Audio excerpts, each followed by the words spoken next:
Nick Wilson with Dan Brownlie after the home loss to Hanwell. And Dan, the first half really did for you there. What did you think was the biggest problem that sent you in 3 goals down?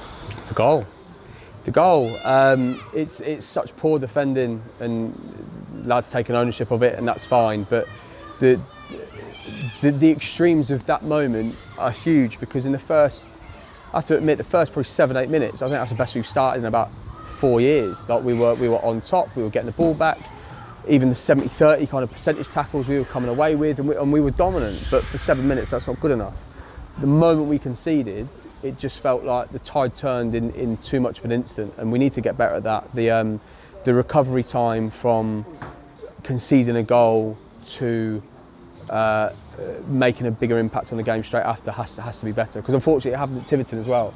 The passiveness of our defending in the goal that happened at 2-1 at Tiverton, I think that leads to the second goal, and a similar type of aspect today. Don't get me wrong, I think they're a really good outfit. They're incredibly good at what they do. Benyon up top is a real menace and a handful.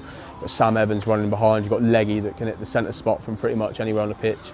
So they're a real difficult side to play against. But as we said just in there, like that first 10 minutes. Not that I expect the boys to play like that all the time, but the capability's there, you know. And if we don't concede that sloppy goal, shoulda, woulda, couldas. But I feel like that first goal has really undone us, because it allowed them to sit back and soak up pressure and then pick their moments. And there were 3 big moments of the game for them, possibly 4, and they've taken 3 of them. And you look at the other side of the pitch, like we've had.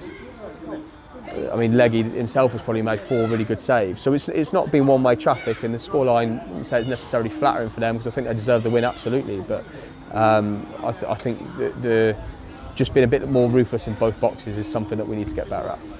Is this something that you see as kind of a natural part of making the step up to a new level, or is it a bit deeper than that? A little bit. But it's unfortunately at the moment, and we had a spell like this, whether it was at the beginning of the season, there was a period. Although it wasn't actually impacting the results, but there were moments where we were conceding goals where we felt that the general play or the general goals were coming because of our own mistakes rather than their great play.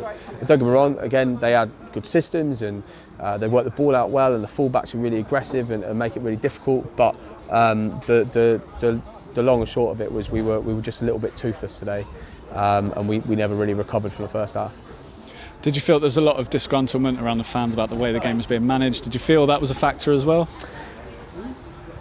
Yeah, it's not lost as the game. The issue I have with it is that if the referee, I don't know whether it's him or this is going to be an ongoing feature, but the referee's called us in before the game and made 3 rules really clear. One was about managing time, one was about time wasting, and the other was about kicking the balls away, although the third was actually my question. And I just felt like in that moment, if you're going to the extent of bringing 2 managers in to have that conversation, it needs to be applied on the pitch. I didn't feel like that happened, and the refs had maybe 6 conversations with the keeper, but like I say, that's not the undoing of us. The undoing of us was our poor defending and their good play and them being ruthless in both boxes. So we can't grumble too loudly on that. It was frustrating, but that's the nature. You know, that will happen. It won't be exclusive to this game. It will happen time and time again. The trick is to get ahead and let us do it. Do you look at clubs like Hanwell and the progress they've made since coming up recently as kind of a blueprint for what we can achieve potentially? Yeah, definitely. And based on that, they've changed their style completely. Like when we played them in the Isthmian League, they were very much football inside, get the ball down and playing through the thirds and stuff like that, whereas this time they kind of miss out the midfield and set pieces and throw-ins and stuff like that, and it's mightily effective. But they've changed the way they played really dramatically. We kind of want to stay true to what we did last year, because we've got a team that I don't really want to reinvent, because I think again we've got the capability to go and to win a lot of games of football. But again, we can't be sloppy.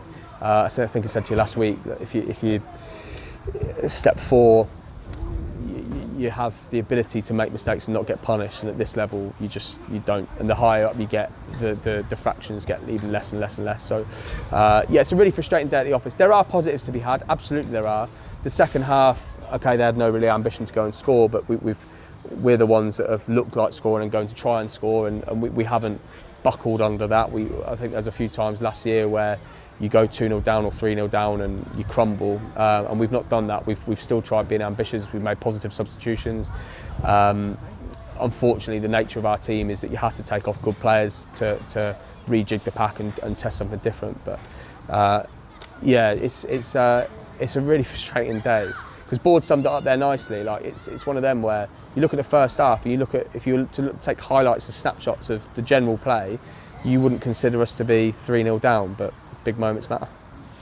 And you've had a couple of players unavailable today and a couple more who are kind of coming back to full fitness, the likes of Scott Armsworth and George Reed, who started a lot of games last season. Do you expect them to come into the starting lineup quite soon, particularly off the back of this? I do, yeah. Scott's been unlucky. Like the plan, the intention was to get Scott minutes today.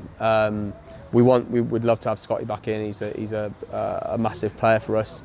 But the back four, on the large part, even across pre-season, have done really well. So it wasn't a case of a knee-jerk reaction to get Scott in. Like we're comfortable with what we've got. Hodgie's a massive miss. You know, like we're going to miss him now for 3-4 weeks, maybe 3. And just the way he plays and his wiliness, but he's a big miss. But like I say, we've got good depth, we've got a good squad, so hopefully we can dust ourselves down, get a few injuries back up and pick up the fitness levels, and again hopefully we can pick up a result on Wednesday. Thank you very much, Dan. Cheers, Nick. Thank you.